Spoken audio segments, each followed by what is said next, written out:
My name is Andrew Chemey. I am a collaboration and e-learning architect at Involve Media. Today, we will be reviewing some configuration settings for the General tab as an administrator for Adobe Learning Manager. As an administrator for Adobe Learning Manager, there are a number of settings that can be configured. Today, we will focus on the General tab settings, accessed by clicking Settings in the Configure section and selecting the General tab. Reviewing the first option, Course Moderation.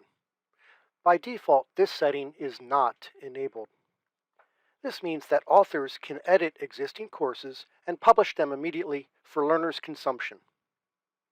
However, if you would like or need to have an approval process, by enabling this option, after editing existing courses, administrators will receive a notification and a reminder when they click on the Courses tab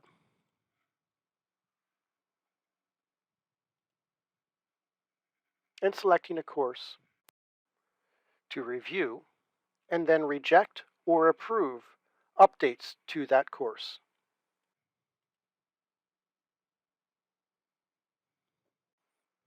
Going back, the next setting in the list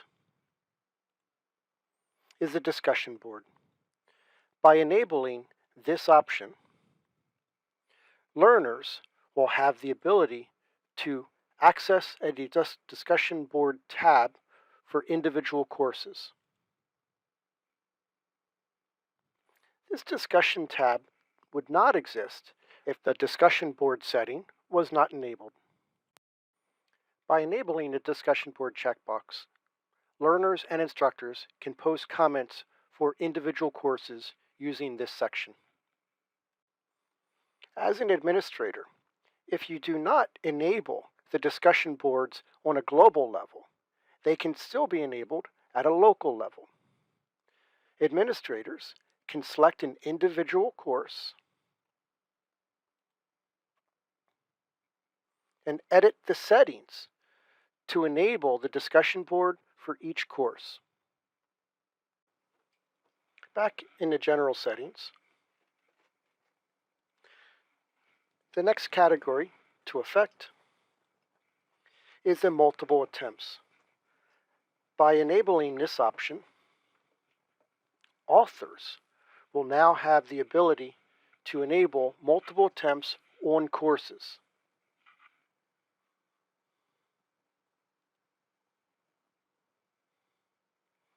By default, this setting, Allow Multiple Attempts, would not appear when the general multiple attempts option is not enabled. By default, you can see that Allow Multiple Attempts is not enabled.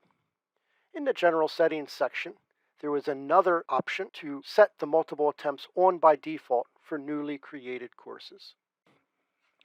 Moving on, we're now going to look at two additional settings, both the skill tags visibility and the show filter panels.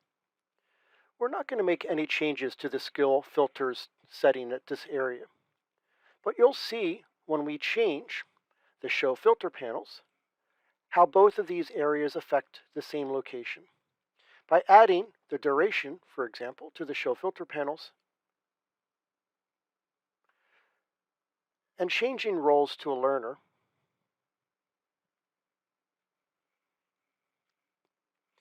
in the catalog, the ability to filter or sort by duration is now included. In addition, then, the skills and tags that are relevant or available to the learner is affected by the skill tags section that we saw earlier. The last two settings we're going to look at in today's session is product terminology and module version update. As an administrator, you can actually change the terminology or verbiage displayed in Adobe Learning Manager to match your company standards. So you can display modules, for example, instead of courses. A good recommendation is to download the terminology template that is currently used by Adobe Learning Manager, to edit that file and review the strings, which can help you determine the changes you want to make. Once you've edited this CSV, you can then re-upload that file into Adobe Learning Manager.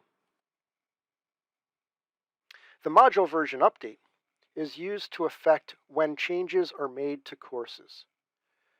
These can be applied to all learners, or for versioning perspective, maybe only learners that haven't started the course yet.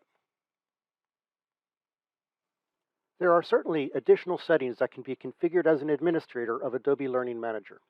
This was only a small subsection of the General tab, let alone the other settings within Adobe Learning Manager itself. Look for more videos from Involved Media to describe more of these settings, or contact us for additional information.